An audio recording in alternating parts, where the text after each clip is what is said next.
प्यारे विद्यार्थियों नमस्कार। 10th क्लास चैप्टर 3 दो चरों वाले रैखिक समीकरण युग्म के इंट्रोडक्शन यानी परिचय में आपका स्वागत है। तो आज हम pair of linear equation in two variable chapter को की इंट्रोडक्शन करेंगे। तो सबसे पहले रैखिक समीकरण या लीनियर इक्वेशन के बारे में हम थोड़ा सा विशेष चर्चा करें। तो लीनियर इक्वेशन या रैखिक समीकरण क्या होता है? वह बीजीय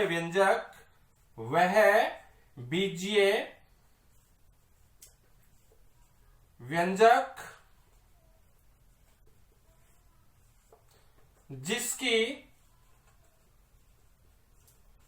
बड़ी से बड़ी घात या पावर एक हो, उस समीकरण को रैखिक समीकरण या लीनियर इक्वेशन कहते हैं। जैसे 3x + 2 बराबर है 0। यहां x एक चर पद है, वेरिएबल। x एक वेरिएबल है और x की बड़ी से बड़ी शक्ति 1 है। तो 3x + 2 हमारे पास एक रैखिक समीकरण है। अब हम दो चर वाला रैखिक समीकरण देखेंगे क्या होता है। दो चर वाला रैखिक समीकरण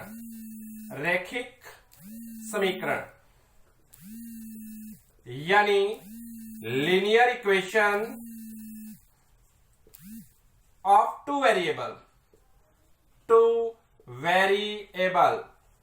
प्यारे विद्यार्थियों, रैखिक समीकरण का हमें अच्छे से पता है कि रैखिक समीकरण क्या होता है। तो इसको मैं एक उदाहरण के द्वारा समझाने की कोशिश करूंगा। जैसे 3x + 4y + 2 बराबर है 0।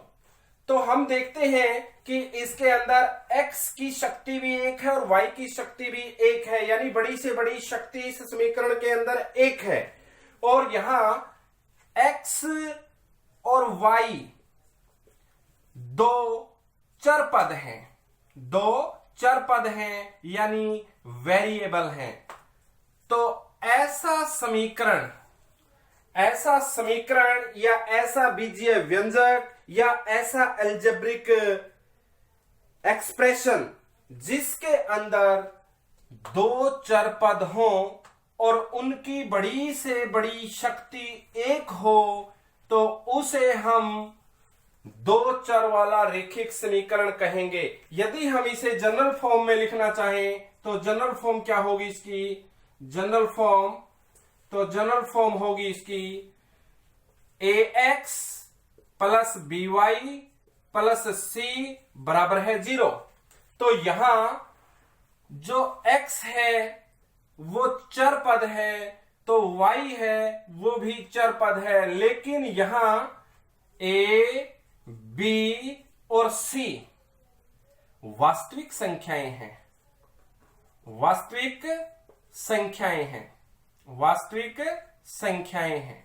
यानी रियल नंबर है यानी काउंटिंग है। तो यहां a, b, c वास्तविक संख्याएं हैं और a को हम x का गुणांक कहेंगे। a को हम क्या कहेंगे? x का गुणांक या कोफिशिएंट ऑफ x क्या है? a है। इसी प्रकार y का गुणांक b है और c क्या है? c एक स्थिरांक है, यानी कांस्टेंट। तो इस प्रकार अब हम दो चर वाले रैखिक समीकरण के बारे में भी अच्छे से परिचित हुए। इससे अगला स्टेप यदि जो सीखने का है हमारा, दो चर वाले रैखिक समीकरण युग्म यानी पेयर, जोड़ा। अभी इससे ऊपर वाले में हमने एक समीकरण देखी है, अब इसमें हम दो समीकरण लेंगे। तो दो समीकरण के लिए आपको एग्जाम्पल लेना पड़ेगा। 2x प्लस 3y प्लस 6 बराबर है 0, समीकरण नंबर 1। ठीक उसी प्रकार 3x प्लस 4y प्लस 8 बराबर है 0, समीकरण नंबर 2। तो जो आपकी यह शकल हुई, ये आपकी दो चर वाले रेखिक समीकरण युग्म हुआ। यानी रेखिक समीकरण युग्म क्या है? दो रेखिक समीकरणों के जोड़े को दो चर वाला रेखिक समीकरण कहते हैं, जिसमें दो चर होने अति आवश्यक है। यहां x और y दो चर हैं। यदि हम इसको जनरल फॉर्म में लिखें, जनरल फॉर्म दो चर वाले रेखिक समीकरण की, a1x plus b1y plus c1 बराबर है 0। ठीक उसी प्रकार a2x plus b2y plus c बराबर है 0। तो यहां क्या दिखाई देता है हमें? जो x का गुणांक है, कोफिशिएंट ऑफ x है, वो a1 है। a1 क्या है? x का गुणांक। b1 क्या है? y का गुणांक। और c क्या है? c एक स्थिरांक है। ये समीकरण 1 के लिए a1, जो x का गुणांक समीकरण 1 में x का गुणांक है उसको a1, समीकरण 1 में जो y का गुणांक है उसको b1, समीकरण 1 में जो c है उसे c1 कहते हैं। ठीक उसी प्रकार समीकरण 2 के लिए, समीकरण 2 में x का जो गुणांक है उसे a2, y का जो गुणांक है उसे b2 और जो c है उसे c2 कहते हैं। तो c1 और c2 है। अब हम ऊपर दिए गए उदाहरण से यदि a1, b1, c1 ये देखना चाहें तो ऊपर के उदाहरणों में क्या है? a1 क्या है? 2 है। b1 क्या है? 3 है। c1 क्या है? 6 है। a2 क्या है? 3 है। b2 क्या है? 4 है। और c2 क्या है? 8 है। तो इस प्रकार अब हमें a1, a2, b1, b2, c1, c2 की अच्छे सी पहचान भी हो गई है और हमें आसानी से देखना भी आ गया है। अब जो अगला पॉइंट है आपका, वो है दो चर वाले रेखिक समीकरण युग्म को हल करने वाली विधियां। दो चर वाले रेखिक समीकरणों को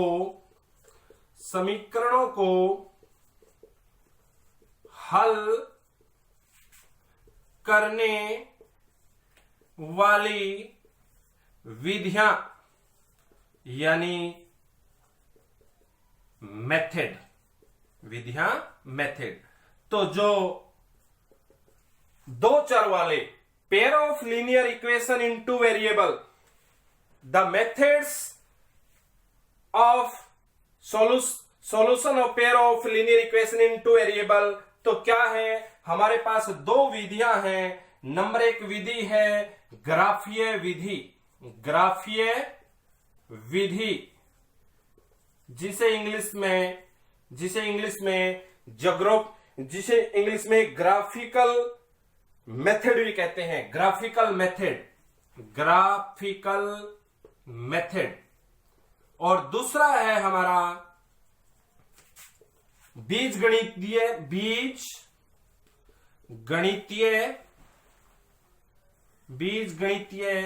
विधि, या जिसे हम अलजेब्रिक मेथड कहते हैं। Algebraic method. तो यहां हम सबसे पहले ग्राफीय विधि पर चर्चा करते हैं। ग्राफीय विधि को समझने के लिए 3 शर्तों का हमें पता होना चाहिए। ग्राफीय विधि के लिए 3 शर्त कौन सी हैं? नंबर 1, यदि A1 बाय A2 बराबर नहीं हो B1 बाय B2।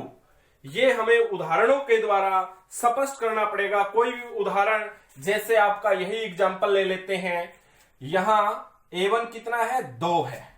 तो A1 बाय A2 और B1 बाय B2 हम देखते हैं इस ऊपर वाले सम के अनुसार। तो A1 2 है और A2 3 है, 2/3, और B1 कितना है? 3 है, और B2 कितना है? 4। क्या 2/3 3/4 के बराबर है? नहीं।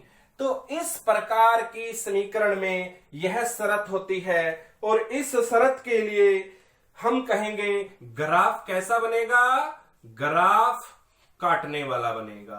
काटने वाला बनेगा। ग्राफ कैसा बनेगा? काटने वाला बनेगा, यानी ग्राफ इंटरसेक्टिंग बनेगा। इंटरसेक्टिंग बनेगा।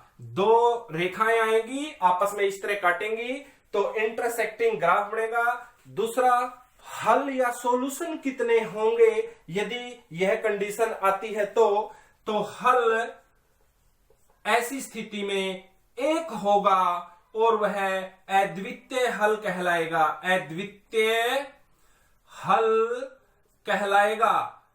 और क्यों 1 होगा?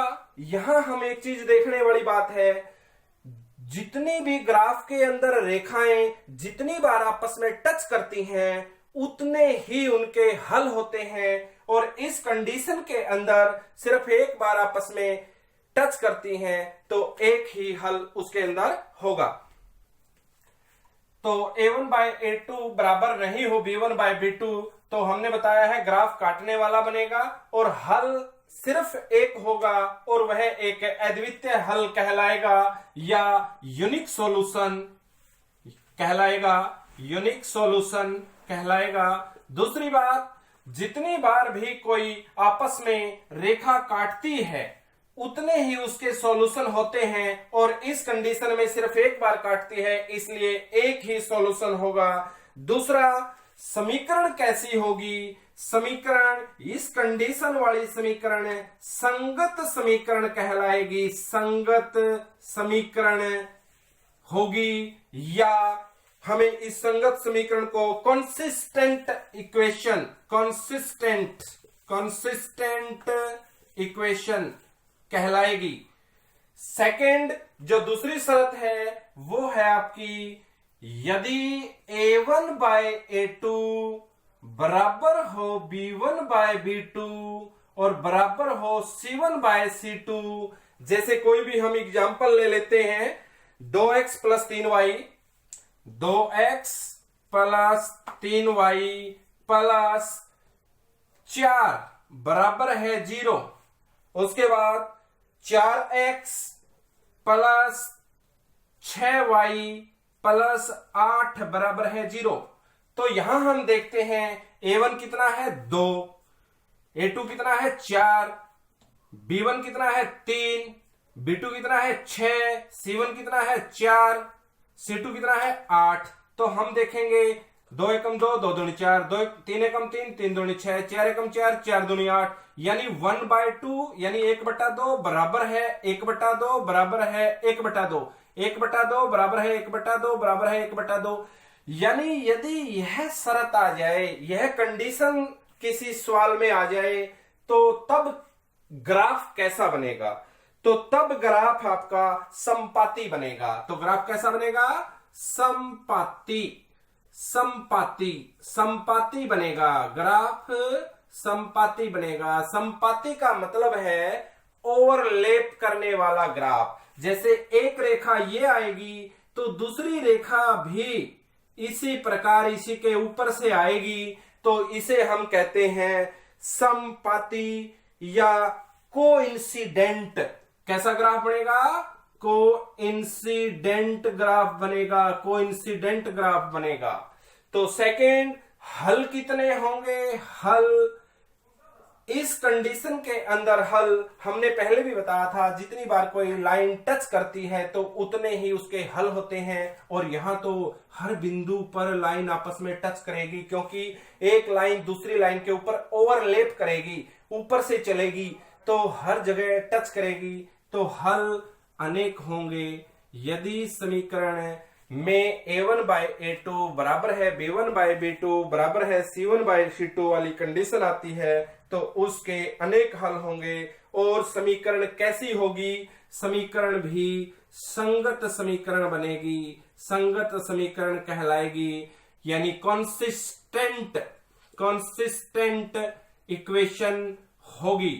तो सेकंड कंडीशन भी आपकी पूरी हुई। अब हम थर्ड कंडीशन की ओर चलते हैं। थर्ड कंडीशन में क्या है? यदि a1 बाय a2 बराबर है b1 बाय b2, फिर हम c1 बाय c2 को देखेंगे।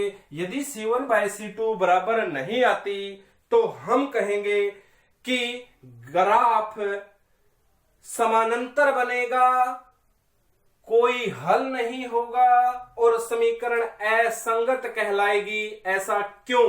देखते हैं, हम एक उदाहरण के द्वारा देख लेते हैं। जैसे इसी के अंदर यही सेम इसी तरह का उदाहरण ले लीजिए। 2x प्लस 3y प्लस 4 बराबर है 0, या लीजिए 4x प्लस 6y प्लस 10 बराबर है 0। तो यहां हम देखते हैं 2/4, क्योंकि a1 bye a2 b1 bye b2 3/6 बराबर c1 बाय c2, यानी c1 4 है, c2 इतना है। तो 2 एकम 2, 2 दूनी 4, 3 एकम 3, 3 दूनी 6। तो यहां 1/2 बराबर है 1/2, और यहां 2 दूनी 4, 5 दूनी 10, 1/2 बराबर है 1/2, बराबर नहीं है 2/5। तो यहां कंडीशन कौन सी आई? यहां कंडीशन आई a1 बटा a2 बराबर है b1 बटा b2 बराबर नहीं है c1 बटा c2। तो ग्राफ कैसा बनेगा? ग्राफ बनेगा समानांतर या पैरेलल ग्राफ बनेगा, पैरेलल ग्राफ बनेगा। तो दूसरा, हल कितने होंगे? हल हमने पहले भी बताया था कि जब लाइन आपस में टच करती है तभी हल बनता है। तो समानांतर रेखा जब बनती है तो वो कहीं भी टच नहीं होती, इसलिए इस तरह की शर्त में उस समीकरण युग्म का कोई हल नहीं होगा, कोई हल नहीं होगा, नो सॉल्यूशन, कोई हल नहीं होगा। और जो समीकरण होगी वो असंगत होगी, वो समीकरण होगी वो असंगत होगी या इनकंसिस्टेंट होगी, इनकंसिस्टेंट होगी। तो इस प्रकार हम रेखिक समीकरण युग्मों को ग्राफीय विधि द्वारा हल कर सकते हैं। उससे आगे बीजगणितीय विधि अगले लेक्चर में लेंगे। आज के लेक्चर में इतना ही। धन्यवाद।